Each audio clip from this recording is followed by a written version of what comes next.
Hey, so if your uploads on WeTransfer are painfully slow, yeah, that can waste a lot of time, especially when you're dealing with large files. Maybe the upload barely moves or takes forever to complete. In this guide, I'll walk you through step-by-step fixes to speed things up. First, check your internet speed. Slow upload speed is usually the main reason behind this issue, so running a quick speed test can help you understand what's going on. If possible, yeah, switch to a wired connection instead of Wi-Fi. It's more stable and usually much faster for uploads.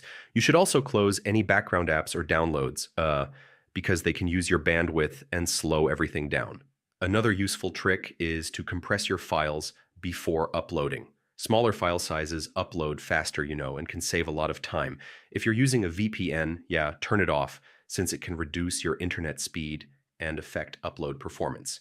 You can also try switching to another browser to see if things improve. Uploading during off-peak hours can also make a difference since fewer people are using the network at that time. And finally, yeah, restart your router to refresh your connection and fix any temporary network issues. So yeah, that's how to fix slow upload speed on WeTransfer. One of these steps should help you upload files much faster and more smoothly. Hey, so